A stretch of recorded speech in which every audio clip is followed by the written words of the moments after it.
Alrighty, biology friends, this is going to be ecology, and this is going to be segment 2, and this is chapter 4, video 2. In your last video, we talked about habitat, niche, we talked about biotic and abiotic factors, we talked about all the things that come together to determine how an ecosystem survives.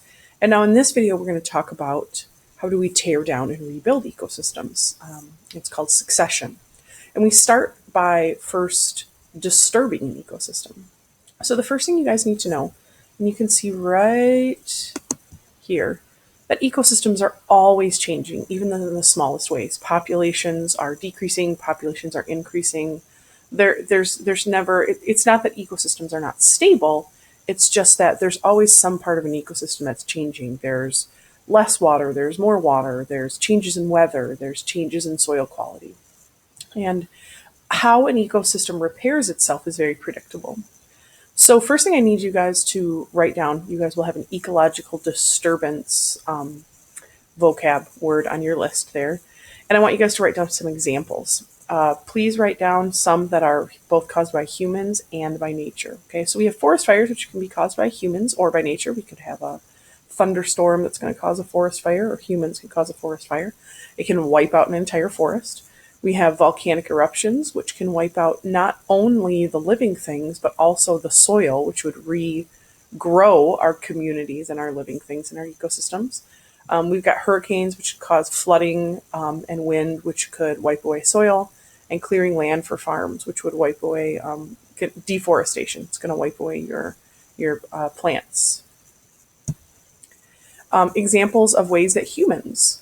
First, logging. We've got logging, not as severe, and then deforestation, more severe. You're wiping out an entire community of producers that most of your ecosystem probably depends on. Urbanization, where we're clearing land for humans to settle. And then air pollution. So write down a few of those examples. And then natural disturbances, fire, again, can be caused by lightning. We've got wind, which can wipe away soil. Cold, which of course can change ecosystems, and then drought, when we have a decrease in that abiotic factor. We have less water, it's going to affect all of our biotic factors.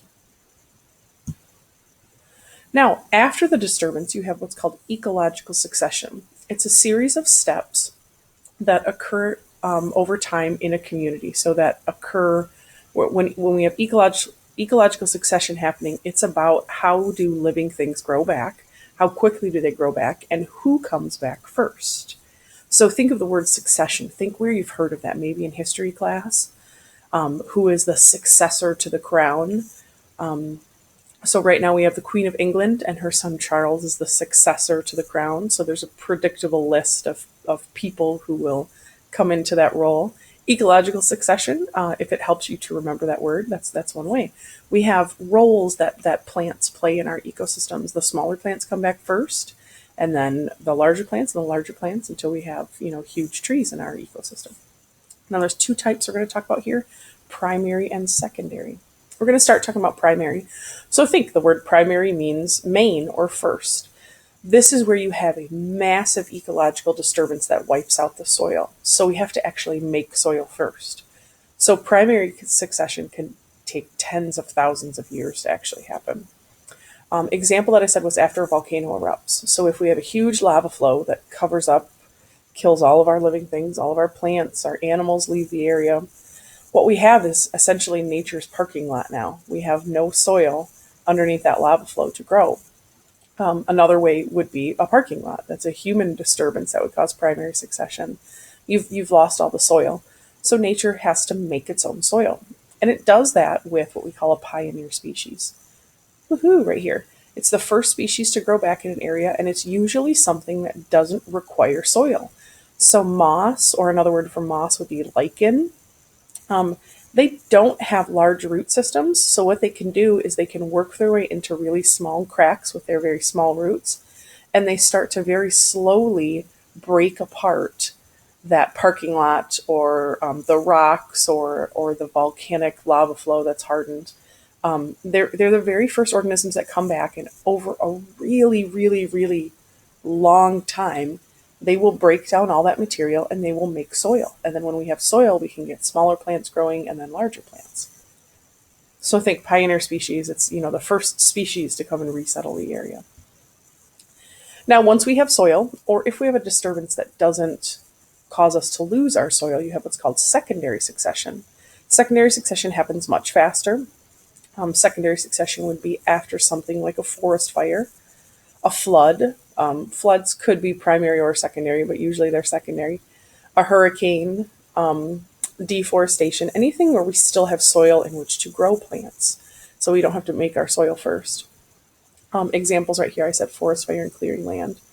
And then once primary succession has completed, so we have small plants that grow first, then we have like larger bushes, and then when you have food, when you have enough plants to support animals, animals can start coming back into the area. So you start with small animals like bugs, insects, worms. They start to make that soil more rich.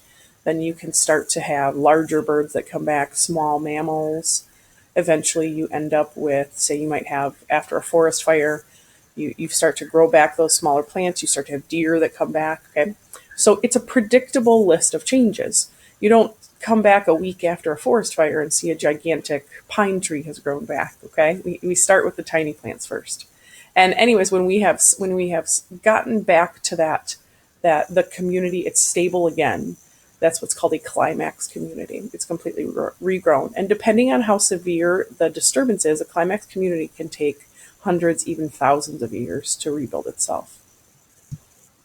And here's a picture, you guys, to show you, to show you primary and secondary succession.